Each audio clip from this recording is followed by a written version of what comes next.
You don't watch TV. Let's go here. What we got going on here? Let's see. What's this touching stuff? Okay. Hotel Art Miss. Hotel Art Miss. Arty Miss. Hotel Arty. I'm gonna watch that shit. Let me see what else she got. Let's go. Toy soldiers. It's watching movies and stuff. It's got my brains all fried up and shit. You know what? There's too much stuff happening in this world. I feel like I need to get some stuff in my head. My brains feel like mush. I think I need to read something. So, you know what? I'm gonna see here. I think I just came across this article, and it resonates with what's going on. Kind of, you know what I'm saying? And if you understand, if it resonates with you, what I'm gonna read here, I just, you know, if it fucks with you, then let's do some shit, okay? So, how you doing? Let me see. I can't see you. I gotta see. Hi. How you doing there? Oh, yeah. Oh, yeah. How you doing, still? Okay, I see you. Hi, Anna Marie's. Okay, so here's the article that I came across, okay? It's called The Devastation of Black Wall Street. Not many of you want to hear about it. That's okay. It's okay. Because it's stuff that's happening in my days. It kind of is starting to happen today, and it's fucking with me. So I just want to, I'm sorry, I should get my handkerchief. Excuse me for a minute. I stop. Anyway, so this is what it is. Look here, okay. I done got this old thing here. Let me read it to you. You mind if you can hold off a little old, gotta read something. Your brains is kind of getting mushy. You watch too much television and things. So here we go. The devastation of Black Wall Street. Let's see. Tulsa, Oklahoma, 1921. A wave of racial violence destroys an affluent African-American community seen as a threat to white-dominant American capitalism. Yeah, that kind of sound like now. Yeah, because a lot of black people getting on their shit. And, well, let's see. Let's keep going now. 1921. Oklahoma Greenwood District, known as Black Wall Street, was one of the most prosperous African-American communities in the United States. But on May 31st of that year, the Tulsa Tribune reported that a black man, his name was Dick Rowland, attempted to rape a white woman. Her name was Sarah Page. Yeah, the whites in that area refused to wait for an investigative process to play out. Yeah, sparking 2 days of unprecedented racial violence. 35 city blocks went up in flames. 300 people died. 800 were injured. Defense of white female virtue was the express motivation for the collective racial violence. The virtue of the white woman. That's what made this all happen, huh? All right, well, let's see. Let's keep going. Accounts vary on what happened between Page and Rowland in the elevator of the Drexel. The Drexel building. Yet as a result of all these glasses, I tell ya. Wow. Yeah, see, if you can get this back right here. All right, now. All right, listen, children. Let me read you this story. Just pay attention. You might learn something, okay? You might learn something. Just. All right. Accounts vary on what happened between Page and Rowland in the elevator of the Drexel building. Yet, as a result of the Tulsa Tribune's racially inflammatory report, black and white armed mobs arrived at the courthouse. Scuffles broke out. Shots were fired. Since the blacks were outnumbered, they headed back to Greenwood. But the enraged whites were not far behind them. They was looting and burning businesses and the homes all the way there. Just want to repeat, y'all. You better pay attention. This is what they're trying to do again. I'm just saying. 9,000 people became homeless. Josie Pickens writes in the Ebony, this modern, majestic, sophisticated, and unapologetically black community boasts of banks, hotels, cafes, clothiers, movie theaters, and contemporary homes. Not to mention luxuries such as indoor plumbing. Did you know that indoor plumbing was a luxury? Indoor plumbing was a luxury. It's a luxury. Back then it was a luxury. Indoor plumbing. Can you imagine having to go take a shit and you have to go outside? You can't even go 2 or 3 feet from where you're sitting at. You gotta actually put on your boots. You gotta put your scarf on. You gotta put your hat on or your wig. But anyway, yeah. So yeah. Just that was a luxury back then. Coming inside the house and going to take a shit in your own bathroom. Like they called it a Louis or some shit like that. Moving on. Anyway. Oh, yeah. So the luxuries such as indoor plumbing and they had a remarkable school system that superiorly educated black children. No doubtedly, less fortunate white neighbors resented their upper class lifestyle. So that means, the white people who wasn't as rich as these black people, they resented those black people for being that rich. So yeah, as a result of a jealous desire to put progressive, high-achieving African Americans in their place, a wave of domestic white terrorism caused black dispossession. Don't that sound familiar? Huh? Well, let's keep quiet. All right. So the creation of the powerful black community known as the Black Wall Street was intentional. In 1906, O.W. Gurley, a wealthy African American from Arkansas, moved to Tulsa, and he purchased over 40 acres of land that he made sure that was only sold to what? Black people. But then they had to call them African Americans. So they was only sold to African Americans. They wasn't sold to no other race. African Americans. All right, moving on. Okay. All right. Now, that was written by Christina Montfort in the Atlantic Black Star. Moving on. Gurley provided an opportunity for those migrating from the harsh oppression of Mississippi. The average income of black families in the area exceeded what minimum wage is today. Did you hear what I just said to you? This was back in when? If you remember the date, you're supposed to remember when I told you. This was back when their average income exceeded what our minimum wage is today. What is our minimum wage today? Don't even worry about it. Let it go. Don't let it go. Just marinate on that. So the average income, I'm gonna repeat that. The average income of black families in the area exceeded what minimum wage is today. As a result of segregation, a dollar circulated 36 to 100 times and remained in Greenwood almost a year before leaving. You know what that means? They circulated their dollar bill 36 to 100 times a year before it left their system. Yeah. But even more impressive at that time, the state of Oklahoma only had 2 airports, yet 6 black families owned their own planes. How many black families today can say they own their own planes? They can't. Sorry. Anyway, these African Americans' economic statuses could not save them from the racially hostility of their day. Greenwood survivors recount disturbing details about what really happened that night. Now, here's what's about to get really important, guys. I'm going to try not to joke, but I'm going to keep it clean. I'm going to keep it straightforward. Just follow me just a little bit, okay?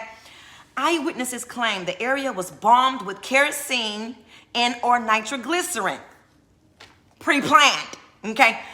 Kerosene and or nitroglycerin, causing the inferno to rage more aggressively. So official accounts state that the private planes were on a Renaissance mission. They were surveying the area to see what happened. Yeah. Mm-hmm. So despite all of the economic damage, Hannibal Johnson, author of The Black Wall Street, From Riot to Renaissance in Tulsa's historic Greenwood District, explains that neither the survivors nor their families ever received the reparations suggested by the Tulsa Race Riot Commission. Yeah. Mm-hmm. The commission recommended reparation for people who lost property and proposed the establishment of a scholarship fund. That did not happen. That did happen, but for a limited time. The commission also proposed initiatives for economic revitalization of the Greenwood community. Despite the tragic events, these grand ideas never manifested into a tangible reality. The underlying causes of the massacre? Well, let's see. In the Tulsa race riot of 1921, toward the integrative theory of collective violence, the sociologist Chris M. Messer reports and explores the underlying causes of the massacre. As a result of mass migration to the area, driven in part by increased job opportunities, Tulsa became the city with most African Americans in the state, with a boom in the black population and their demands for equality. Perceptions of discrimination and shared experience among African Americans allowed for little time with guns to multiply the police force overnight. Excuse me.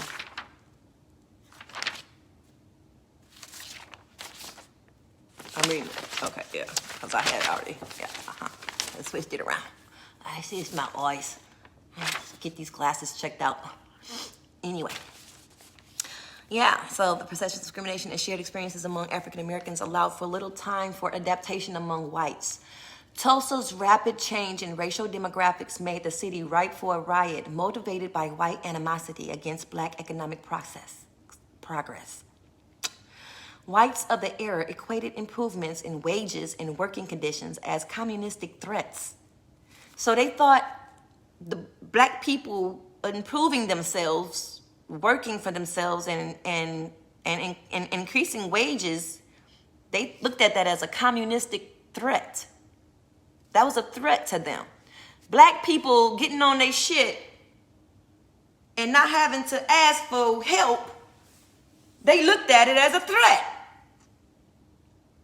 Wait a minute.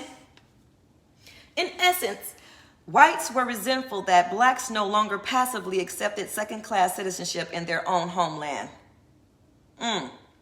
Another structural factor that played a vital role in this Tulsa race riot was segregation. Ironically, black businesses benefited from self-sufficiency, which held both benefits and drawbacks for entrepreneurship. See, I was going to be in character, but now I'm really reading. And this is really fucking with me right now.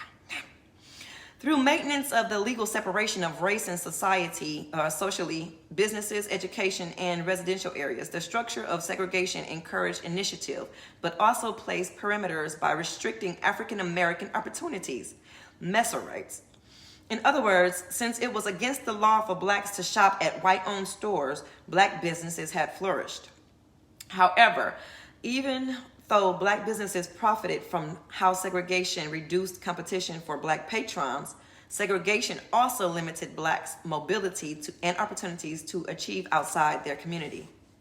The police disregarded due process, arresting blacks and interning them in detention camps. Meanwhile, no whites were arrested. That kind of sounds like how it is now when y'all do, when we, protesting now. It sounds like most of the black people are being arrested and the whites are not. But this is what's going to kick your ass. According to Messer, the police force also contributed to the riot. Now this is where it's about to get fun. The police force also contributed to the riot. Due to their ineffective leadership, they allowed mobs to gather at the courthouse for hours before seeking additional assistance. Furthermore, they actively participated in the riot by deputizing whites without discretion, arming them with guns to multiply the police force overnight. So that kind of sounds like one of the riots that we just had when I saw the white boy who gave he gave the symbol. He did this. He raised his arm up and he did that, and he had this, I think it's AK-47 or Mac 10 or something. He had it in his strapped around him, and he walked through the crowd and he shot people in front of the police, and the police did absolutely nothing. Matter of fact, let me see if I can pull it up on this YouTube thingy. If I could pull it up on here and it shows, let me see, I want to say white boy walked through crowd with gun. I don't know how else to say it. with gun and police. Okay. Yeah. I think this it. Shit. This shit right here. Hold on. Graphic warning. Video of a shooter in Kenosha. This shit was in Kenosha. Protest shows man walking towards police with a gun. Now, if he could... Oh, they got the... They got a thing that they say they got a... This shit right here, y'all. Okay. It's no guarantee that the police didn't give him the gun, but... This is real. This happened in Kenosha. Now, as I read, it said that the police, furthermore, they actively participated in the riot by deputizing whites without discretion, arming them with guns to multiply the police force overnight. The police disregarded due process, arresting blacks and interning them in detention camps. Meanwhile, no whites were arrested during the riot.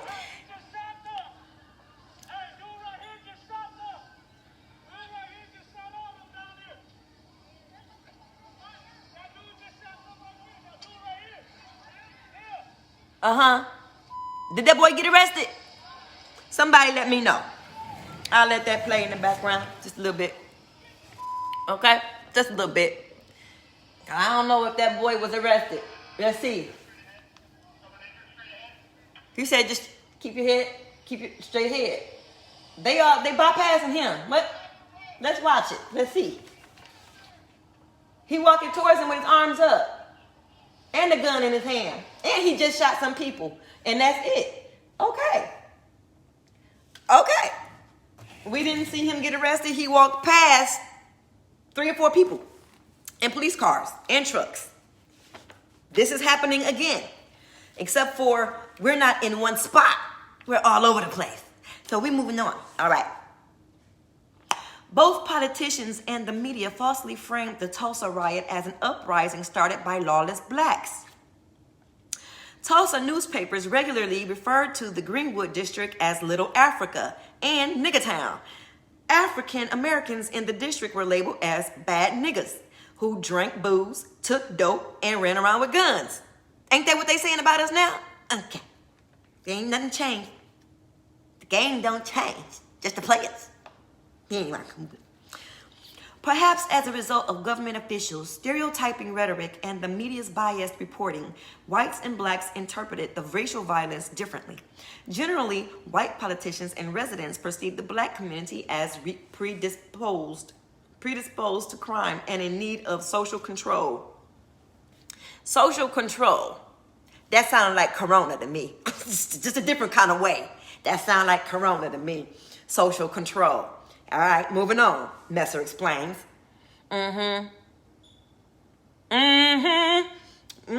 Indeed. In other words, due to assumptions of black criminality, whites justified deadly violence on Black Wall Street because blacks needed to be what? Subjugated. Yeah, I said that right. Subjugated. What the fuck you think is happening? I'm just talking like back in my day. I'm telling you, when they wanted to get rid of you, they found a way to get rid of us. Now, what's happening now? It's a whole nother way of massacre. And it's called Corona. Socializing is what we do. But we can't socialize like we used to. Breaking us down back. I'm telling you, this shit it's repeating itself. I'm trying to warn y'all young folks. Y'all not paying attention. Y'all need to listen to an old goat sometimes. That's what you need to fucking do. I'm trying to teach y'all and learn y'all some shit. But y'all don't want to pay a goddamn attention. Y'all, you want to go on them video games and mess up your fucking life with that shit. But you don't want to learn something. It's going to teach you something, huh? Let me tell you something. We went through a whole lot back in the day. We went through a whole lot. Just for it to repeat again, what we look like? We like playing the Bill Cosby reruns, huh? We like watching that shit. It's a different world all over again every day. We like that shit, huh? We like slavery? Baby, we ain't never left slavery. It just changed. I'm trying to learn you. Learn the game. Learn the game. Stop playing them video games. They fucking us up. They fucking us up. Let me tell you, Now, let me keep going here. Fuck. Get my blood pressure all riled up. Let me keep going. Now, saw that shit. Now, let's move on. Now, we're going to repeat this again. I need y'all to hear this shit. They called us in Greenwood, they called Greenwood District Little Africa and Nigga Town. African Americans in the district were labeled as bad niggas who drank booze, took dope, and ran around with guns. Another thing I have to say, they don't call marijuana only thing. They call marijuana or Mary Jane or cannabis or weed or ganja. No, they call that dope too. And what's happening? You're running around here with booze. You're running around here doped up. Baby, let me tell you, I'm gonna keep going. Shut up, Mama MayBelle. Shut up, MayBelle. Perhaps as a result of government officials' stereotyping rhetoric and the media's biased reporting, whites and blacks interpreted the racial violence differently. Generally, white politicians and residents perceive the black community as predisposed to crime and in need of social control. Crime. Messer explains. In other words, due to assumption of black criminality, whites justified deadly violence on Black Wall Street because blacks needed to be subjugated. We're going to look that word up later because you probably need to know what subjugated means. Let me go to my phone. My baby got me a phone. I'm going to go ahead and look that up for you because some of y'all ain't smart as a box of nails. So I'm shush. Let me just go ahead and look that word up. She said I could tap this little microphone. Subjugated. All right. I did it too soon. Subjugated. There we go. There we go. Bring under domination or control, especially by conquest. So they saying that the blacks needed to be controlled, brought under domination, conquered. They said that the black people needed to be conquered. Black Wall Street. The Tulsa World newspaper inflamed the tensions between blacks and whites by suggesting that, here we go, the Ku Klux Klan could restore order in the community. Since the KKK asserted white superiority with terrorist acts such as lynchings, the mere suggestion from a mainstream newspaper that the KKK should intervene demonstrates how white supremacy was not only legitimized but also promoted with legal impunity. Well, let's go to the thing here and let's pull up on that YouTube thing, that Y2 thing, and let's see where it shows that they had KKK rallies during this process of protesting, right? So, and they did that on purpose. You didn't pay attention, did you? They did that on purpose because they knew y'all wasn't going to be reading. They know you ain't reading. They know you into the love and hip hops and the no diggities and doubts and they know you stressed. They know you depressed. They done already shot you up with the drugs, baby. Excuse me. What you think was gonna happen? You thought we was gonna be scot clear free? No, not yet. We got a long way to go. So, yeah, the KKK control rally. Yeah, let's type that in. What control rally? RALL, right? Okay. Let's see. And this was 3 years ago. 1 year ago. 1 year ago in Ohio. Get that right. 3 years ago. Let's just do this for me because they do that. Okay. 4 months ago. Wow. So during these rallies, they got one in here that said Trump goes to a KKK rally.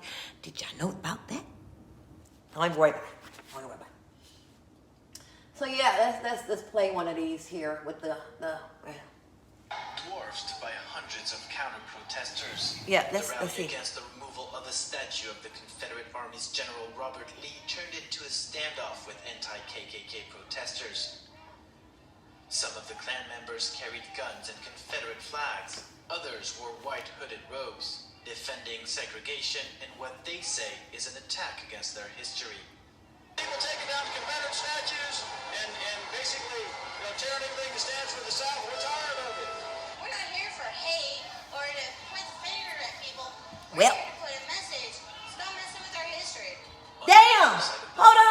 Before she said that, pause, bitch. Pause, bitch. Pause, bitch. Pause, bitch.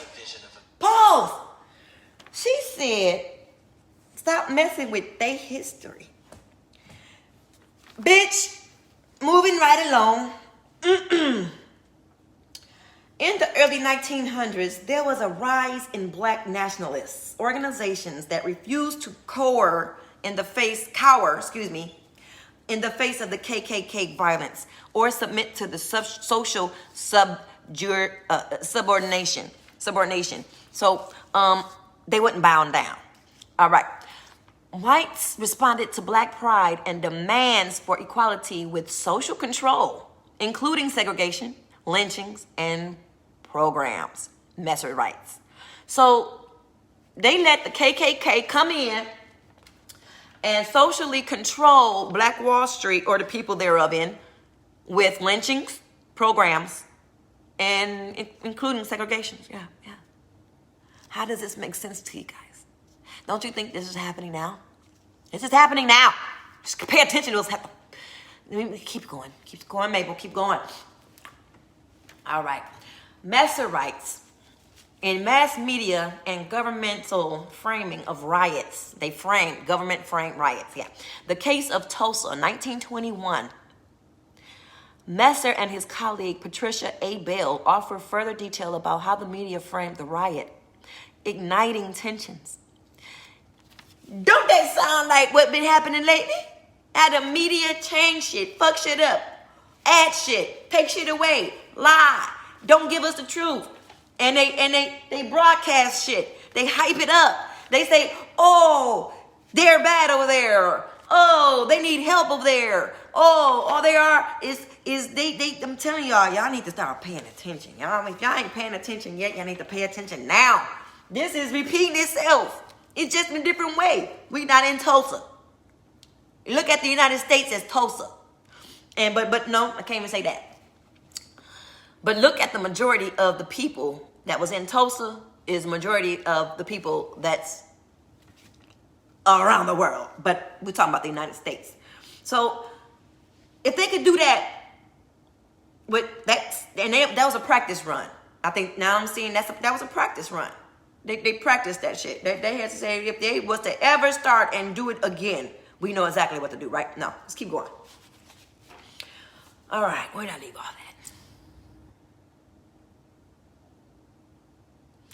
So Messer and his colleague, Patricia A. Bell, offer further detail about how the media framed the riot, igniting tensions. In essence, blacks' desire for socioeconomic progress and assertion of their rights was seen as a grave threat to white hegemony. I want to look that word up. Because that hegemony, I've never seen that word before. And I've seen some words. It's spelled Hegemony. Leadership dominance, especially by one country or social group over others. Hegemony, okay. Portraying all blacks as criminals served the black inferiority narrative, maintained Jim Crow segregation, and promoted the violent enforcement of racist ideology. For instance, the racial framing of blacks as criminal legitimized whites' congregation. At the courthouse and the subsequent destruction of the Greenwood area. The racial framing of blacks as criminal legitimized whites' congregation at the courthouse and the subsequent destruction of the Greenwood area. Consequently, it is no surprise that blacks perceived the riot started by whites as a massacre of their community. The massacre of Black Wall Street primarily occurred due to whites' generalized perception that African Americans were out of line and needed to be put back in their place. So the blacks was thinking,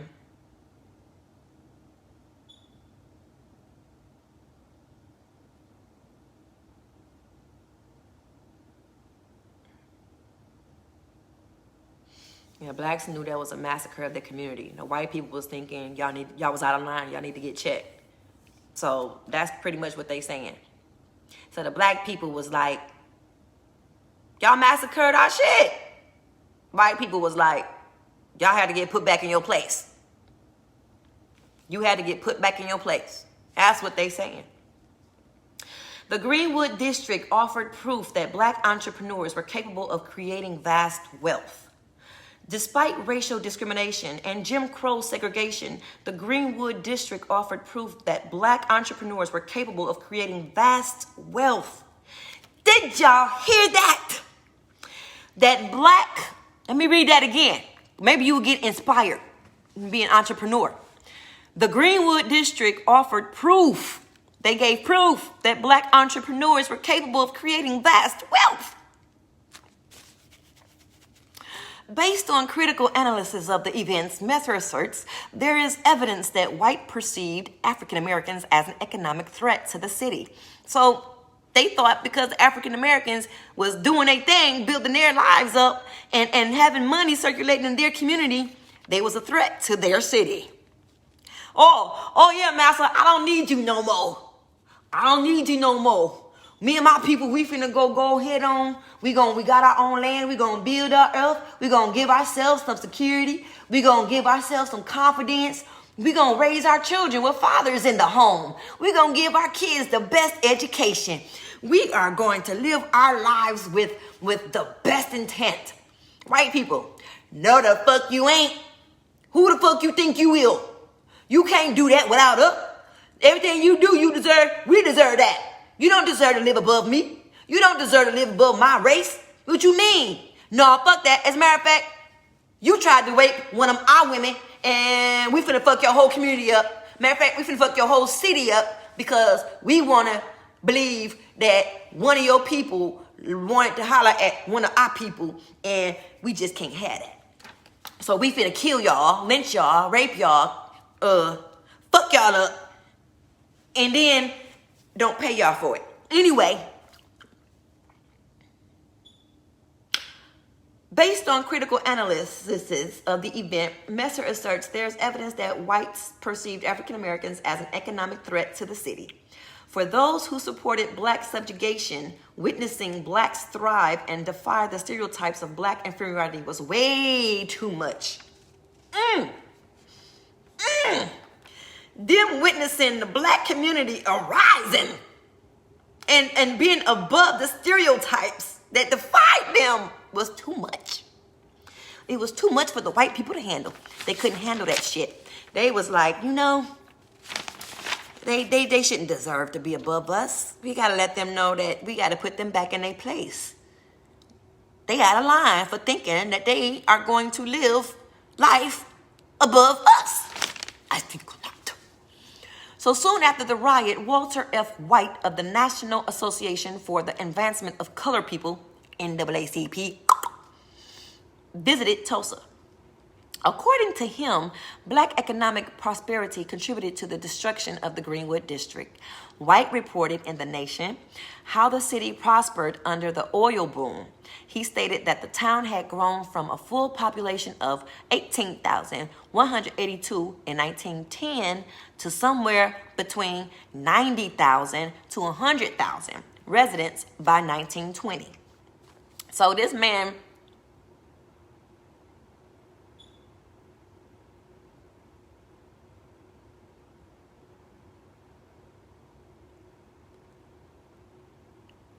he said it was the black people's fault because they populated. Ha! He said it was the white. Okay. White claimed that the sudden wealth of the townspeople rivaled the 49ers in California. However, when blacks experienced wealth, lower class whites resented their success. Many whites believed they were members of a divinely ordered superior race. Despite their inflated perceptions of themselves, they were 3 blacks in Oklahoma worth $1 million each. 3 blacks in Tulsa, Oklahoma worth $1 million each. A man named J.W. Thompson was worth $500,000. There were a number of men and women worth $100,000, and many whose possessions were valued at $25,000 and $50,000 each. This was particularly true in Tulsa, where there were 2 colored men worth $150,000 each, 2 worth $100,000 each, 3 worth $50,000 each, and 4 who was assessed at $25,000 each. Now back then, that was a hell of a lot of money. So White concluded that many of the white pioneers in Oklahoma were former residents of Mississippi, Georgia, and Tennessee, and Texas. Unfortunately, they failed to leave their anti-Negro prejudices behind in the Deep South. White had no positive words for Oklahoman whites. He considered them lethargic and unprogressive by nature. It sorely irked them to see Negroes making greater progress than they themselves are achieving. In one instance, a white worker burned and demolished his black boss's printing plant with $25,000 worth of printing machinery in it. In the process of leading the destructive mob, this disgruntled white employee was killed at the site. It's always nice to hear that somebody got their lick. Nice.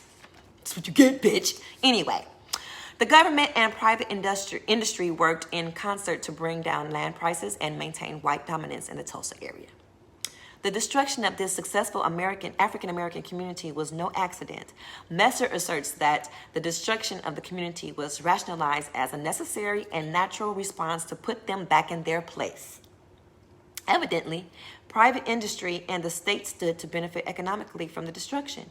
2 days after the riot, the mayor wasted no time in establishing the Reconstruction Committee to redesign the Greenwood District for industrial purposes. Blacks were offered below market value for their properties. White men who offered almost any price for their property perceived survivors as desperate and destitute.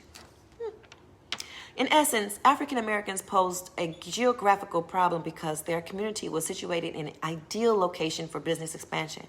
The government and private industry worked in concert to bring down land prices and maintain white dominance in the Tulsa area. Poor whites resented resentment of successful land-owning blacks allowed elite whites to use them as pawns to obtain more land, wealth, and prosperity. Judging by the legal impunity granted to whites by law enforcement, the state endorsed and, in fact, supported the Tulsa riot for self-serving capitalistic gain. Historically, American capitalism has thrived with an elite few maintaining power and wealth.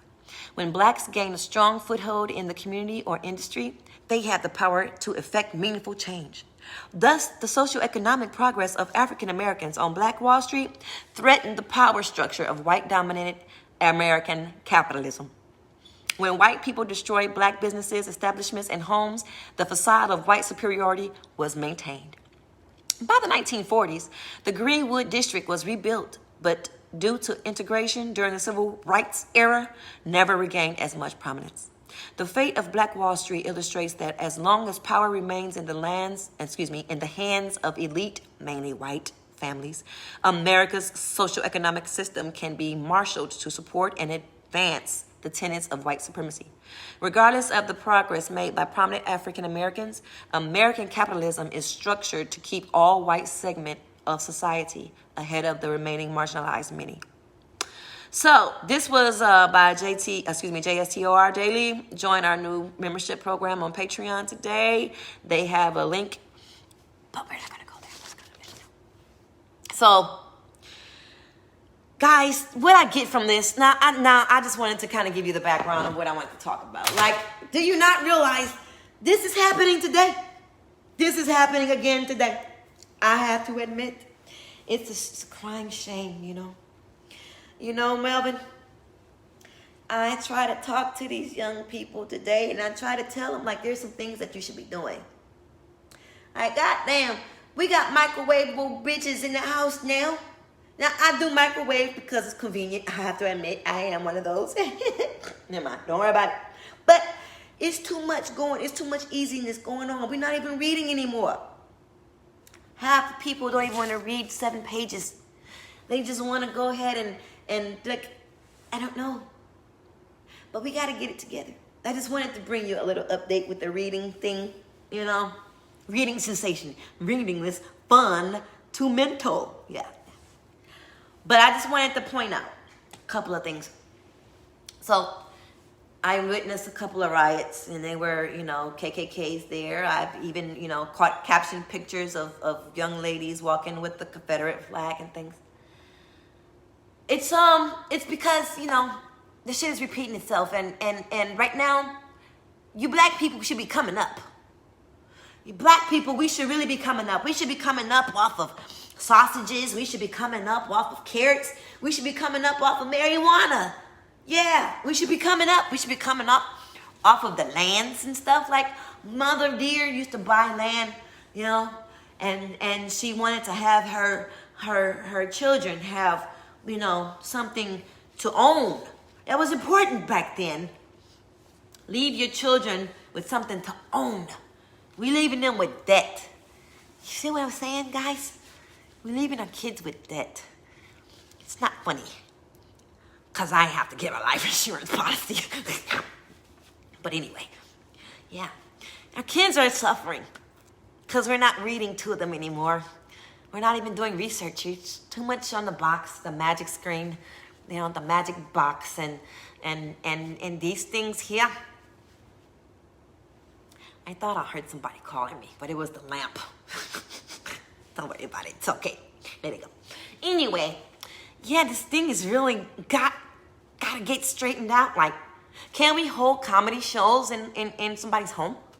I mean, can we do meetings and something? Like, let's come together and figure out how can we get our schools and our hotels and our homes and our lands and stuff. Like, can we do that?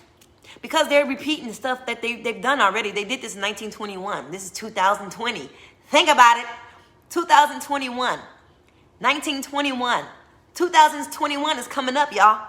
And let me say, a lot of what I read in here sounds familiar. It sounds like it's happening again. Like they're doing it again. I mean, Mr. Floyd in the middle of the street, he wasn't hung, he wasn't lynched, but he was lynched. You get what I'm saying? Young lady, all these people that was murdered.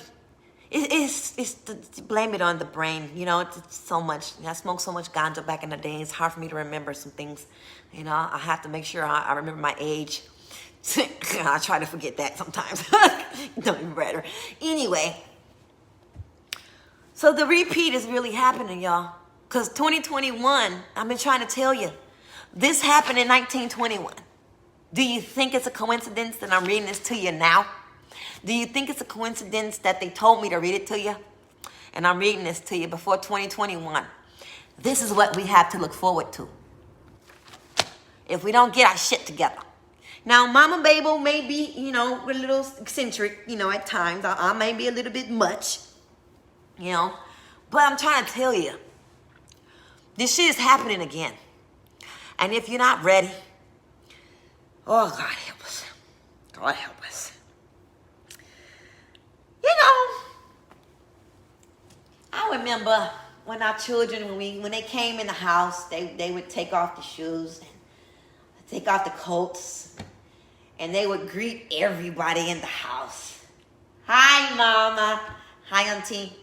Hi, my dear. Yeah, they say something. Nowadays, I've been, when one of her friends came over one day, and let me tell you, I had to look at the bitch. It's like, what the fuck? Like, nobody taught you when you enter somebody's house and they got a parent? You supposed to speak to that parent? That's the voice goddamn thing you do. Goddamn, excuse me, it's my temperature. These children nowadays, they coming in and out of the houses at different times of the hour. No respect, I tell you. It's so disrespectful. So disrespectful. Mama said, don't leave no dishes in the sink at night. That's how you get roaches. You got these little bad motherfuckers running around the house. Excuse me, y'all. I know y'all told me not to use that word, but let me explain. You got these little fuckers running around the house, tearing up every goddamn thing. You tell them to go sit down. And they look at you like you fucking crazy. I done seen it. Whoop that ass. So you get the kid in line so we can avoid this shit here. You know, back in the day, we used to sit down and do puzzles. You know, big puzzles, little puzzles, you know, half puzzles. You know, we didn't even finish the whole puzzle, but we would sharpen the mind. Yeah. Coordination is key. We used to do that all the time. Oh. Nowadays, you give your kid a joystick. Not joking, but I'm serious. And you tell them to go get the fuck on. That's so disrespectful. So disrespectful. God damn it. You're telling the kids you don't not even going outside and jumping rope anymore. You don't even know how to double dutch. I mean, I tried. I didn't know it. My coordination was kind of off. I tried it. I made it happen. Got a couple of instances, but I fucked up. But at least I gave it a go, you know? You know, nowadays these kids don't even want to give it a go. They said, fucking, it's too hot outside. The fuck you mean it's too hot outside? Get the fuck outside. That's why you got the water hose, you jackass. Get the water hose, spray yourself, cool off, go fucking play.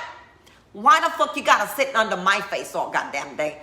I done seen you from Monday to Friday. You know what I'm saying? And now I gotta see you all day, Saturday and Sunday. I need for your ass to go outside and play. Get the fuck out my face, goddamn it. Now, when it's time to show some love, that's what you do.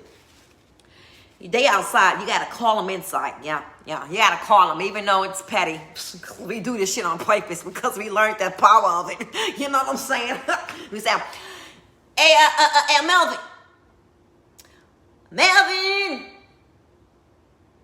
They wait for a moment, then we call them again. Hey!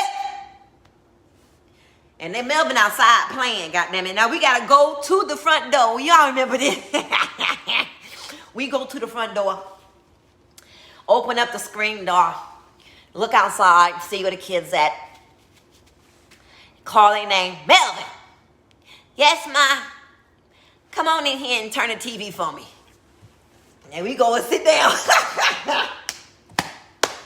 I remember the days when I did that shit. That was so fun. Call my kid in. I go to the front door. Call her into the house, yeah. And walk past the television and sit down. That was the stuff back then. You know, nowadays you try that shit with your kids, you might get cussed out. Your kids. Some of you parents right here, you're too friendly with your children. Too friendly. You're gonna expect the devastation again because you're too fucking friendly with your kids, goddammit. You're supposed to slap them in the fucking mouth when they talk back to you. Who told you that it was okay to tell your mother to shut up? Baby. Let me tell you, when we was younger, and if we looked at our parents the wrong way, I mean, if we looked the wrong way, rolled the eyes, that was subjugated to, that was control, yeah, that was subjugation. They controlled that ass. We need to get it put back in line because that was their attitude towards the parent. And you know they don't play that shit. Oh, we got slapped across the face. Oh, I tell you, boy, the truth is not in them. Back in the day, we showed love to our kids. We did hopscotch with our kids. You know, have you ever played hopscotch with your children? No? You need to do it one day. Go outside and play hopscotch with your children. Do the squares. Let them know that you're making squares and you're putting numbers in the squares. Hopscotch with your kid.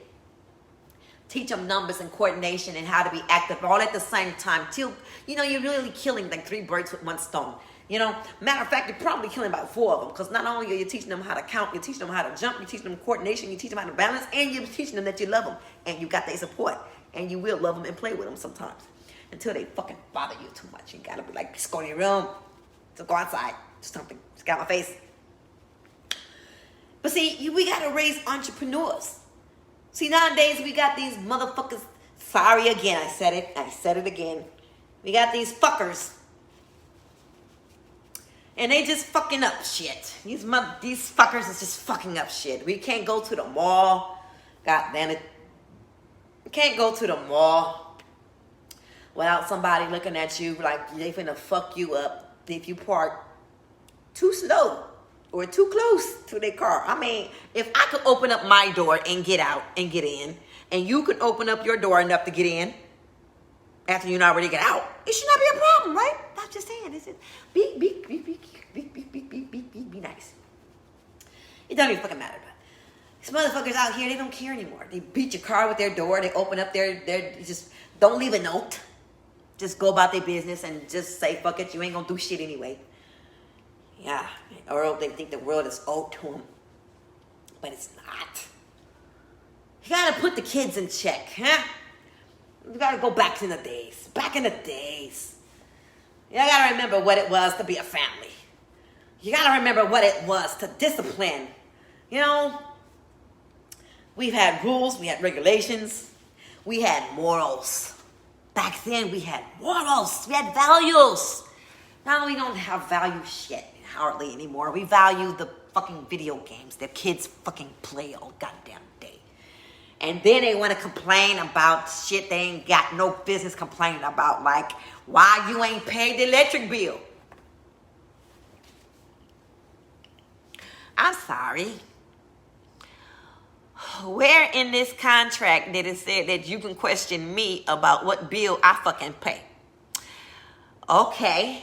Because, see, you got to kill two birds with one stone, you know? They fucking up with the Wi-Fi. You fucked the password up. Locked you out your own goddamn Wi-Fi. Then charged up your credit cards and shit. And you not calling the police on their ass. Or you not fucking them up like you used to. Like back in the day, we called your siblings over, or our siblings.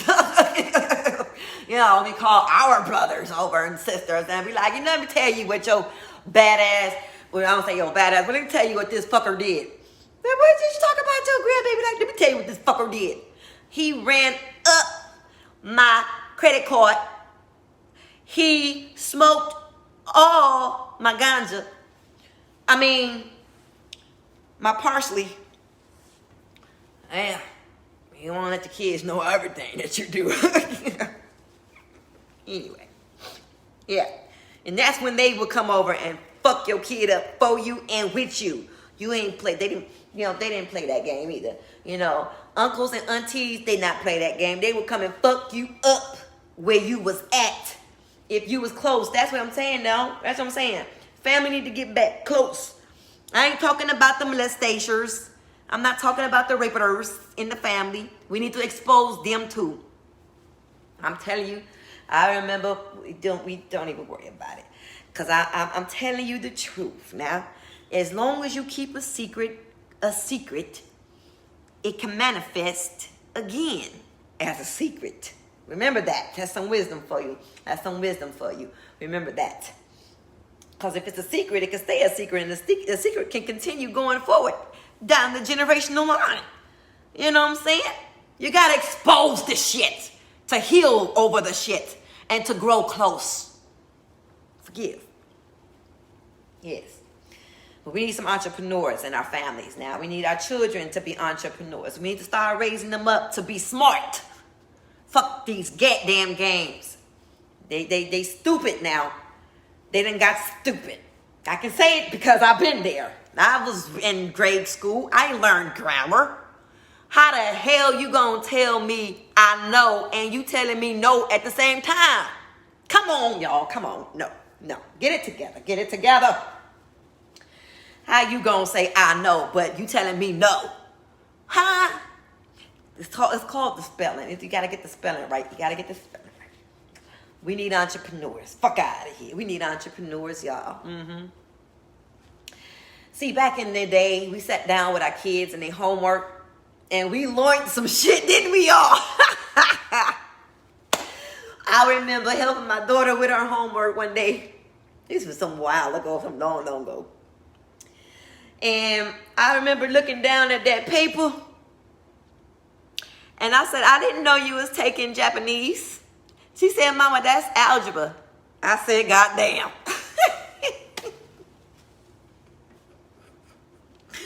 Yeah. Yeah. And then she was taking Japanese on the side, you know. She was teaching herself. Back in the day, though, baby. Yeah, we sat on the porch, watched our children play in the yard. Yeah, we used to go ahead on. And somebody was sitting there. You know, the door was open, the front door was open with the screen closed, of course. But we had access to watching our babies. And we knew the neighbors. We knew the neighbors. Yes, we did. Oh, Miss Mary. Oh, I remember Miss Mary. Miss Mary, she had a limp when she walked because one leg was shorter than the other one. Oh, but she could sew her ass off. Oh, Miss Mary, Miss Mary, Miss Mary. I remember Miss Mary. She was a dark, lovely, melanated woman. Older, because this was back when I was a young girl. Back when I was a young girl, a little bit young. A young girl. And my mama, she took me, I was graduating kindergarten or Head Start, one of those two. I don't forgot. Oh, I remember my mama took me to Miss Mary. She was the neighbor next door. She sold me the most beautiful yellow gown dress. It was far beyond my time, but it was so pretty. It was long. It had sheer in it. It was just beautiful. And I had the ribbons in my hair. I graduated. We had graduations from Head Start ceremonies. Yes, we did. Yes, we did. It was so lovely. Miss Mary, the neighbor. And then we had old Marcus. I think it was Marcus or Melvin. Melvin with the basketball fingertips. I'm telling you, I remember Mr. Melvin. I think that was his name, Mr. Melvin. The first time I remember seeing his hand, I remember his hand, everything was normal about his hand until you got to his fingertips. I always wondered, how did Mr. Melvin have basketball fingertips? Like, how you have a regular hand, your fingers is regular, but every tip on your hand look like miniature basketballs. He used to fuck one of my sister's friends. I remember watching it. I walked in on it. Oh, shit. I'm older now. I can talk about it. Fuck it. I walked in on them fucking one day. As a child, nobody should be a witness to grown people fucking. But I'm going to tell you, as an adult, I did learn some things. And when I learned it, I was like, oh, that's what that felt like when he did it to her. Oh, God damn.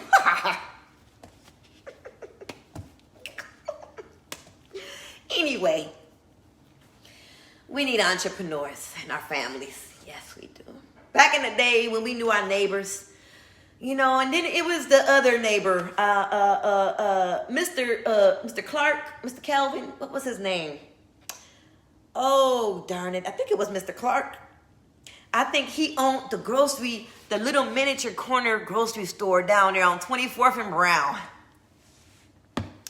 Or was it the other side of Brown? Was it the Cherry Street? Wait, am I going too far down? Vienna? No, I'm going all over the place. Anyway, it's that street, one block of Brown. Anyway, we was on 24th and Brown, y'all. Yeah. He had that store on the corner. We used to go there and buy little toy candy cigarettes for a penny. That's when candy really cost a penny. Oh, y'all days, it's so shameful. Oh, they raised the prices on the candy.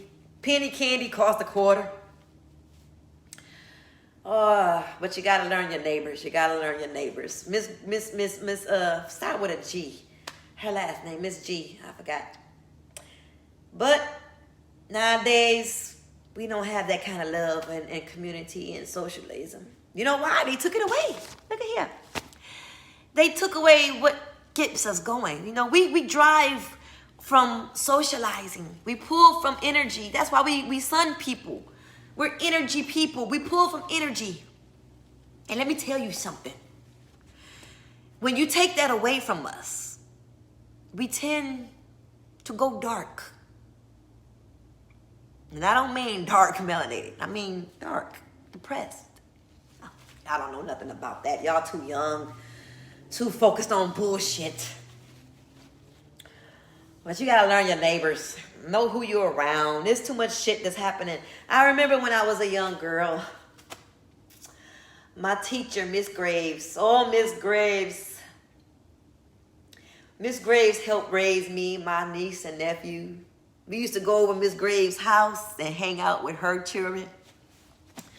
Miss Graves used to keep us overnight. Now, Miss Graves, back then, teachers was like family. some of those teachers became like family. Miss Hamdani, Miss Graves, Sister Mary, Sister Virginia, yes. Those were the nuns at our school. Oh, yes, they were plenty, but those were nuns at our school. Miss Stamper, Miss Stamper, yes.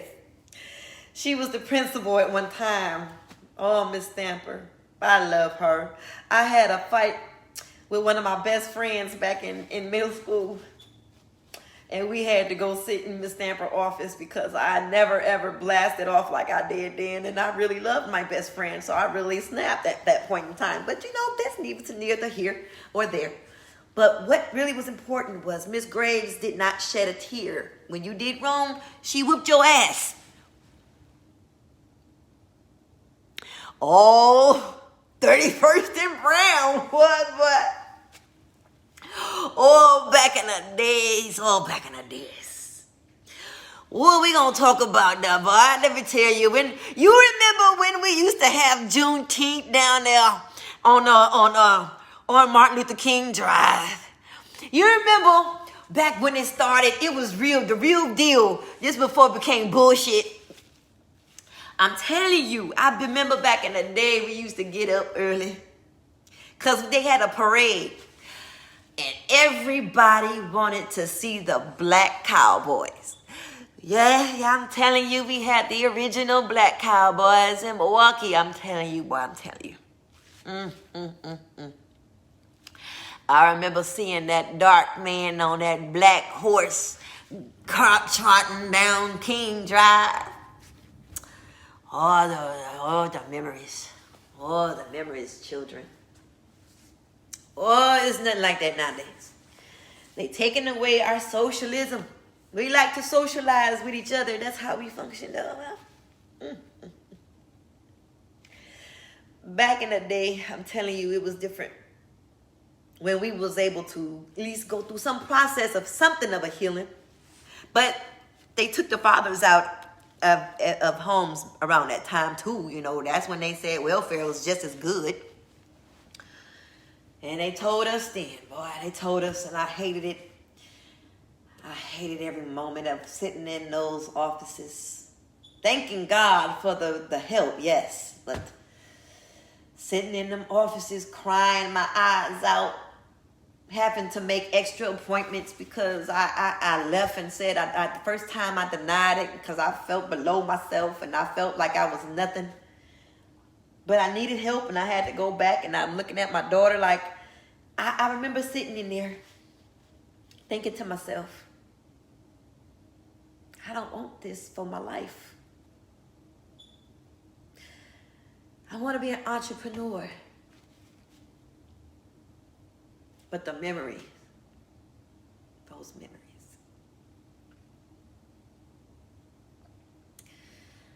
They'll trap you, I'm telling you, they'll trap you. They'll trap you, babies. But you gotta be strong. You gotta learn yourself. Back then, we knew what we wasn't gonna tolerate. Back then, boy, let me tell you, and I was in love with that song one day. What that song came out and I heard that song. It was kind of vulgar, but it made sense. Who you calling a bitch? Because at one point in time, ladies and gentlemen, women, they will fight you. They will fight you. They will fight a woman and they will fight a man. It did not matter. If you called her a bitch, you was gonna get fucked up with something, but you was gonna get fucked up. Nowadays, we so weak. We done became weak. You could go and have a fight in the middle of the street. You get embarrassed. Now you have a fight and lose, get embarrassed. You come back shooting. Oh, they weak. It's weak. Because the tenacity in it was to go work your arms. Go learn different tactics. That's how the martial art became so great when I was growing up. The kids was learning martial. My nephews was learning martial art because they improved their tactics in fighting. They said, if I'm going to fight you and I lose, I'm going to go and learn another tactic. I'm watching wrestling. I'm watching the old kung fu movies. Or back in the day, they fought each other until they said, you know what? I like the way you fight. I want to be your friend. Oh, that shit happens. Oh, y'all don't know about that? It's sad for our new generation nowadays. I'm sorry. I'm sorry for us. I apologize to us because our future legacies is y'all stuck on stupid. I'm going to tell you the truth. You stuck on stupid. You smarter than the average bear. I'm just kind of be trolling. I got to tell you the truth. Y'all, a lot of us are stupid. Just plain stupid. Ain't no ifs, ands, or buts about it. Just stupid. You do stupid shit. You fuck stupid people. You have stupid kids. Just stupid. But the one thing about stupidity is it's entertainable. You can change that shit. You can grow. You can learn. But y'all, the devastation of this Black Wall Street, this article that I read to you, if you paid attention to some key factors that I said, it's happening again. They allowed the KKK to say, we need to put y'all in check. They gave the Ku Klux Klan the authority to do that. Did y'all see some of these riots? Did you see all these extra people who's helping the police? That the police gave guns to and helped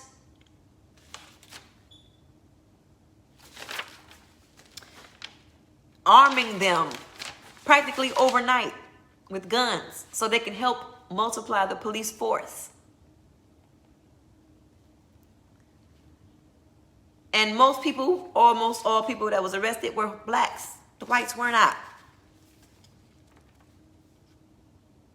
So they said the KKKs are the restorer of the community,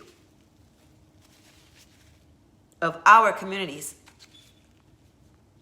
I thought about that.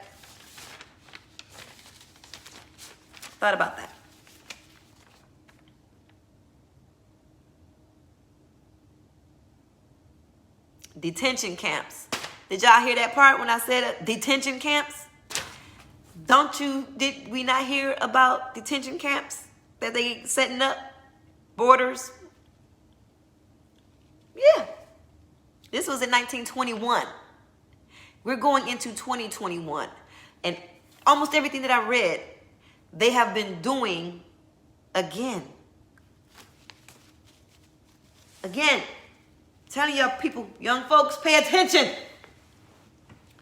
Pay attention. Because I'm telling you right now, if you don't want something like this to happen again in 2021, this is what we're looking forward to. Tulsa, Oklahoma, 1921. A wave of racial violence destroys an affluent African American community, seen as a threat to white-dominated American capitalism. The devastation of Black Wall Street. You know what our Wall Street is now? It's not Tulsa, Oklahoma. Our Wall Street, if you think about it, children, our Wall Streets are our families.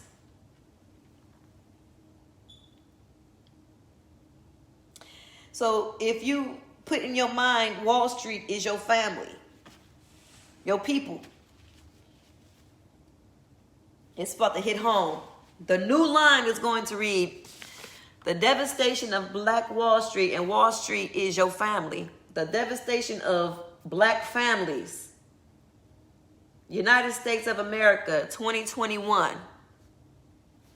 A wave of racial violence destroys an affluent African American communities, seen as threats to white-dominated American capitalism. Just let that sink in for a little bit. We can have all these memories, and what we doing is we repeating 1921. They got COVID. That's a part of social, what they call it? Segregation. Oh, yeah. a structural factor. Communistic threat. Yeah. It's repeating. But the Black Wall Street is your family. Get that through your mind. The devastation of Black Wall Street, the devastation of black families. That's your Wall Street, baby.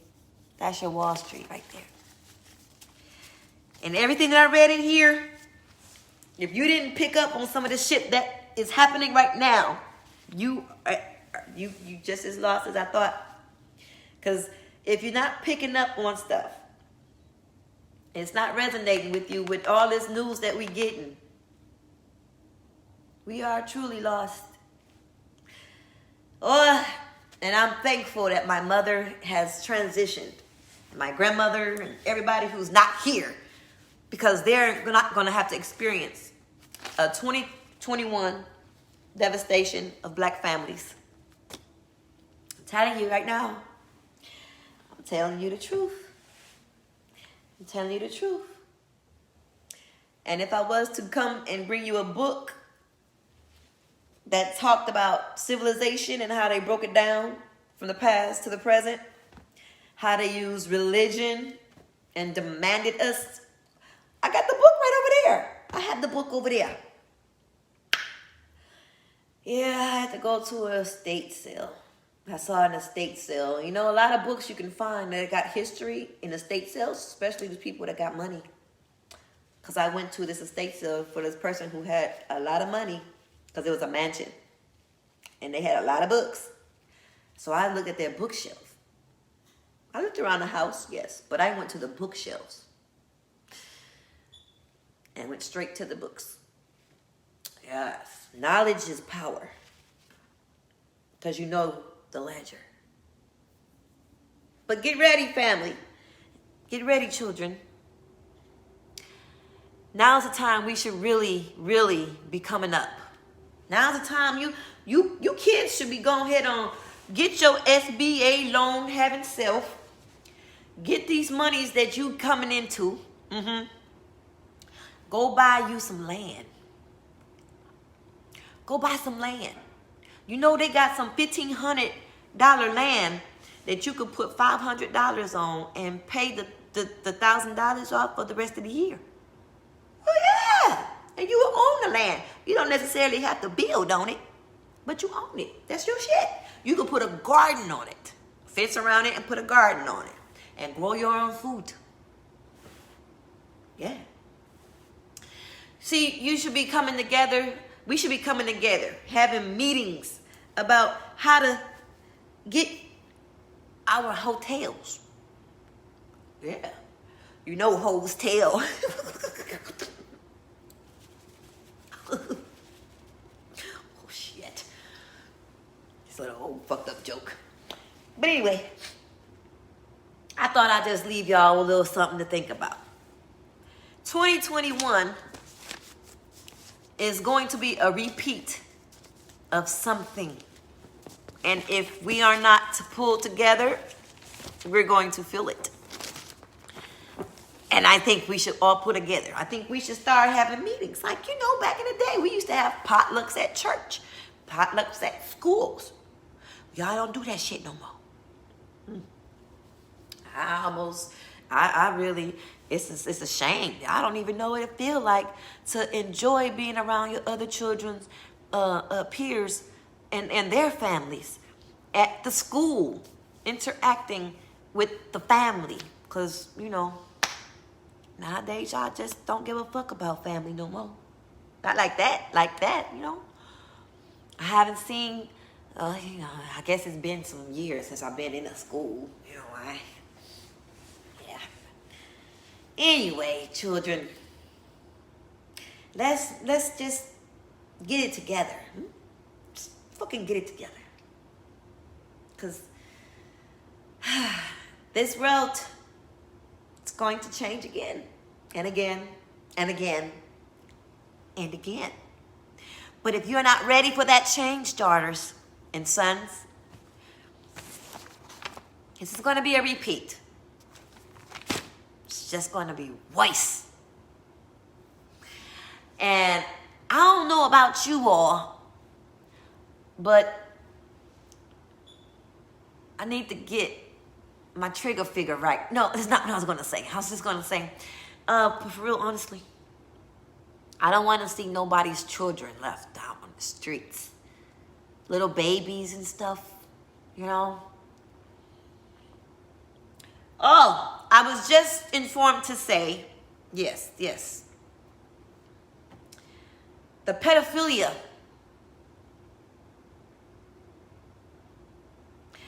Your boots are gonna be rocked next year. They're gonna try to make that shit legal for pedophiles. You think I'm playing a story with you? Oh. I've been telling you all this time. Y'all people don't listen to old folks nowadays. You don't listen to old goats. I told you long time ago they was gonna put that dude in the office. Y'all ain't wanna listen to me. I said, okay, well, you know, I said, hey, natural food is good for your healing. People don't listen to me. Dr. Sebi came out and just blew the whole game. I was like, oh, yeah. Try to learn your traditions. What was your traditions? I'm sorry. What was your traditions back in the day? What was it that your grandma used to do every Sunday? We would have Sunday dinner. Yeah. You know, you're on a health trip right now. But back then, family, we came together. We sat, we talked at the table. We learned about what was going on in each other's lives. That was our way of keeping stories. You know how stories is passed down from ancient to the next generation? Sunday dinners. That was about. Yeah, we don't have those no more. No more Sunday dinners. No more Friday fish fries. No more breakfast before church. No more special dinners, special created dinners for the loved ones that we just went to bring you a plate because I was thinking about you. It's no more, let's go to the park and have a picnic. Enjoy Mother Earth. You know, back in the day when I was younger, and you probably can remember this too when you was children, we used to go and play in the dirt. Didn't know why, but we used to play in the dirt. That was our ancestors playing in the dirt. It was them saying, we getting used to the land. Oh, but when we put our hands in the dirt, it was cool. Like what? Some dirt was soft. After we washed it off, our hands are so soft, then we knew about how the dirt treated our skin. We a weak bunch nowadays. Oh, weak folks. Just weak. We so radio activated that it's no sense at all. It's none. It don't make shit. It's just no sense. Oh, well, what do I know, huh? What do I know? I don't know nothing. I just know back then we used to hug because we knew the energy, that the exchange of energy. I just need a hug. It's an exchange of energy. Nowadays, you ask for a hug, a nigga want to fuck you in the ass. The fuck? Get out of here. I'm telling you, it's the truth. I heard so many stories. So many stories. You know, now, sometimes I just want to go and hang out with people. You know, back when I was younger, yes, the game is so not told. But let me just say, you had the people, everybody had their ways. You had some people woke up on the good day. Some people woke up on the same day, but they had a bad attitude. So fuck them. Anyway, you probably had interactions with people who had a bad day. And you felt like cussing their ass out. I've learned, why cuss them out? I don't know what happened before they met me. I don't know what they just went through. Compassion. You people don't have compassion no more. Just don't give us a fuck. Just don't give us no fucks at all. Don't care. You're numb. You're just numb. But let me tell you what that numbity is going to do. You're going to get us right back here. Shit. This happened again, 1921. And we coming up on 2021. And they said there's going to be something that's going to hit even harder in 2021. I hope you're ready. They've been telling us history repeats itself. Y'all don't want to pay attention because it's facts. You don't want to admit to it. You don't want to acknowledge it. You don't even want to, just want to ignore it. If I don't see it, it's not there. Can you see me? Can you see me now? You can't see me. Looking ass. Well, boy, I tell you, boy. So stupid. These little fuckers nowadays. Anyway, I think I forgot what I was saying, and I'm going to end it right there. And we're going to continue this conversation. What's today? What's today's date? Don't worry about it. We could finish this conversation another day. I won't bore your ears off or no shit like that. Matter of fact, I'm going to go take me a nap. What time is it? The hell?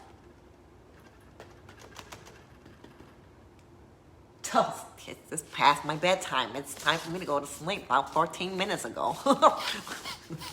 No worries, no worries. I tell you what, ladies and gentlemen, children, if we don't get it together tonight, we might have another day. You know what I'm saying? If we get up tomorrow, just work on something tomorrow. Let's try that. Before the night, call yourself Susie. Have a Coke and a smile. If you're arguing, shut the fuck up. Take a bath if you stink. If you got a shit, go release yourself. Stop holding it in. It's hurting yourself. It's going to make your intestines explode. You're not going to like it. Okay? So, here's another piece of advice to you ladies out here. Stop talking about these men. Stop talking about your man. Stop telling people your man's business. Now, let me tell you. Bette called me the other day. She was telling me about her sister liking her man and her man not being home. Just talking all kinds of stuff. But then she said something interesting to me that kind of knocked my bloomers off. Literally. She told me that she was interested in sharing. Now, the thing about that is, I dabbled a little back in my day. You don't need to know all that. Anyway, I got where she was coming from, so she wanted to do her threesome thing, her menage a trois. Now, here's the thing about that situation. Now, ladies, stop talking about your men, because when you get somebody and you bring somebody into a situation, it's already an establishment. Like, first of all, that should not leave the bedroom, okay? Don't go bragging to your people, and there should not be somebody who got a big mouth. You got to know the rules to this shit. But here's the thing. This is what I'm getting to. Just pay attention now, okay? She said after they experienced the menage a trois, days, weeks passed, whatnot, whatever. But she told me that she and the girl had became close and whatnot, and they started talking and everything, and she started telling her more and more information. Now, they've experienced this menage a trois, and okay, that was an experience. That was cool. She was friends a little bit, friends after a bit, hey, do your thing, whatever. But they started developing a conversation, communicating, talking on a frequent basis. But let me tell you something. The girl caught me crying. Poor child. Poor stupid idiot ass daughter. But anyway, not daughter. Anyway. Child definitely called me friend Bette. She said she called crying. Now, me and this girl, we developed a friendship. We talked so much, and I started telling her about the things that I didn't like, that he do to irritate me. And, you know, I felt confident talking to her about these things. I'm upset. Okay? First of all, bitch, you don't never tell your friend. I don't care if you already shared them or not, but you don't never go back and tell him shit you don't like about your man. You don't never do that. Don't. Because as much as she could be fronting and pretending and not liking what you're saying and agreeing with you and everything that you're saying and being that back friend, that got your back, she plotting. You didn't already share them. So she's probably plotting. Stop fucking talking to your friends about your man. Okay? If you're going to do your thing, do your thing. But if anything, if you hate that fucker, yeah, he a motherfucker. Because if y'all got kids, he fucking you and you a mother, so he a motherfucker. I can use it in that term. Yeah, thank you. So if you actually, you fucking this motherfucker. You put that motherfucker on a pedestal. Even if you hate him to the core and you want to cuss him out to your friends and you want to tell them all about it. You want to tell them all about it. Let me explain. Keep your goddamn mouth shut. Let me explain something to you. Even when you hate him, you're supposed to lift that man up. Bring him to a higher place. Say that if you lying, lie your teeth off. Show your acting skills, girl. Why the fuck is you going telling your girlfriends and the bullshit and the social media about your man? He got enough shit he going through. Now I got to tell you, ladies, I got to tell you. Stop bringing these men down. Shit. Your goddamn show gonna need them when they go pew, pew, pew. You gonna want a man then, ain't you? You gonna want somebody to fight a battle for you. Shit. And men. Hold on, I ain't done with the ladies yet. Y'all go back and sit down over there on the left side of the auditorium. Ladies, I have done it. I'm a witness. I have done it because I succumbed to it. But shit, I'm grown. Hell, I'm in line. Don't even worry about my age. Don't worry about it. But we got to come out of this bitch thing. Now, I know we done adopted it and made it okay. But we got to come out of that now. It had its play. It had its run. Now we got to move forward. When I say shit repeats itself, it's going to repeat itself. And you ain't going to like it when the motherfucker call you bitch when this happening. You ain't going to like it then. I'm going to tell you, it's going to be offensive. Shit. Now, man. I would like to request, because I ain't a man, and I don't know how it feels to go through what you go through, but I had a husband or two or three. Or four. Don't even worry about it. I had a few husbands.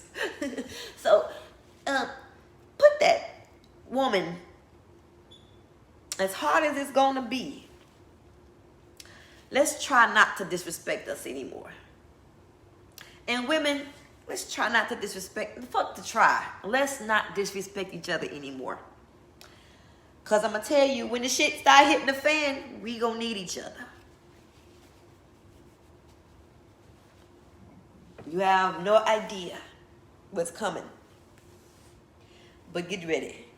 I done told you I'm finna leave y'all alone about 5 times now. So I'm about to leave y'all alone for the 18th time. And I'm going to go head on here and go take my nap. What time is it now? Oh, wait, there it goes. 10:22. 22 minutes past the time I'm supposed to be asleep, child. All right. Well, y'all have a lovely evening. You rest well. Y'all be blessings and be beautifuls. And I would like to say to you all, please pay attention to the date. 1921. Devastation of Black Wall Street. But 2021, because we know Wall Street means families. It's going to be the devastation of black families. Unless, there is an unless, there is a but, and there's a yet, however, to be concluded. Your ancestors want to see what you gonna do. Yeah. Your ancestors want to see what you gonna do. The government already watching you. Yeah, you already got ops living in your neighborhood. You did not know that you have ops living in your neighborhood. You got spies living in your neighborhood watching y'all. Every neighborhood, there's a spy. Oh, let me shut up. Let me shut up. Too much. MayBelle, shut the hell up. Now, I'm going to go. I'm going to go head on off of here. I'm going to let y'all go.